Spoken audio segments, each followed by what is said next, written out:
All right, a couple things I want you to consider. When you go in for the single or double, or preferably the single, I want your head on the inside of the belly, not the outside of the hip. In both of the matches that I saw, your head was on the outside and the person got started with a guillotine.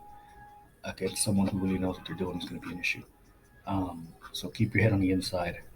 If you fall with the head on the outside, go more into a side control.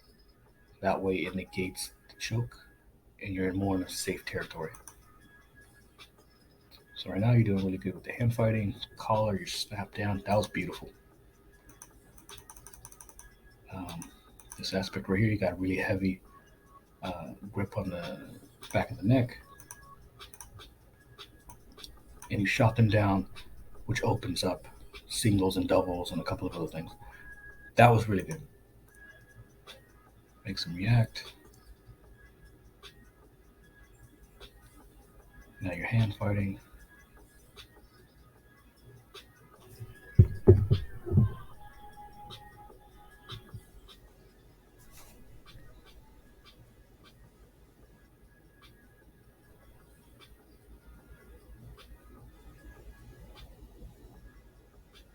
Right here, you're going to get the single. Hands on the outside of the hip.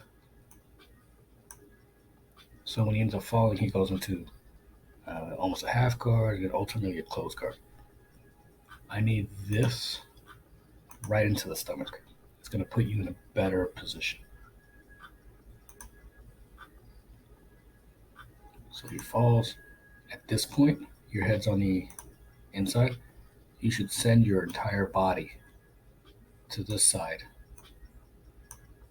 and almost end up in a half, not a half guard, but a side control, so the choke is ineffective.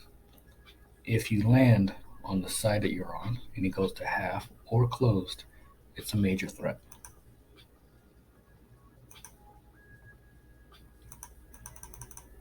Like right here, if you positioned your knee on the outside of his foot, close to his hip, it negates or at least stops him from going to closed guard, which allows you to then slide to the side. Right now you were safe, he didn't choke, and then you start to pass, so good thing. You fight the grips,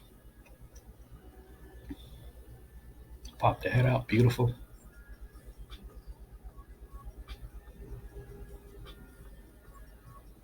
Terrible camera angle here. I think you force the leg down, you start to pass, beautiful. Looks like you're in half. Applied pretty good pressure. You haven't flattened out, which is beautiful. Pushing is good. Back to mount.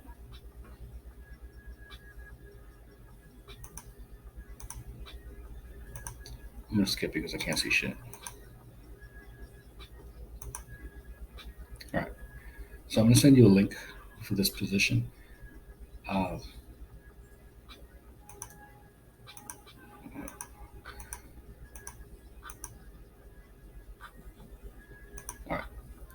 So what happens here, we're in mount. If your back is curved, you're not applying as much pressure as you can be. So I want you to straighten out your back and drop your hips. So your chest should be coming forward, hips coming forward. And you can drop your knees maybe even a little further back and widen them. That way you're applying so much pressure that they almost want you off of them in a way that they'll make mistakes in order to get it. The other thing I'm going to send you is a link. I want you to start doing like a fist choke with this hand. Because his entire area here is kind of open.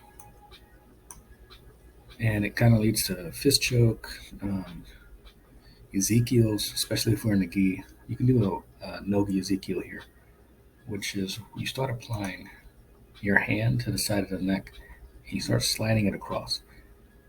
It's not high percentage in no-gi, but it at least gets them to start moving in a certain way that opens up this arm for arm bars and omoplatas and a couple of other things. Your mount looks pretty good though. You see how there's a curve to your back? I want the back to be more straight.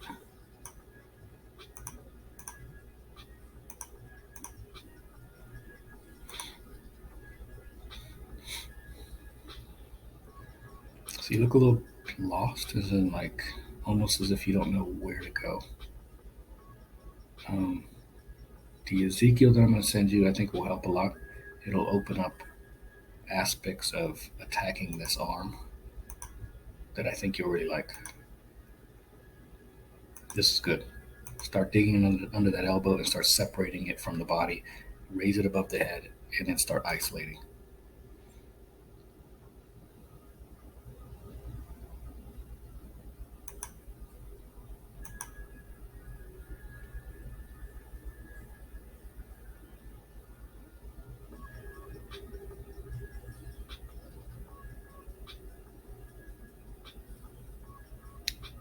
You're going to miss the position here, but you recaptured side control. Did a really good job there. Dropping the hips is beautiful. Go right back to mount. Knee on belly. Great work.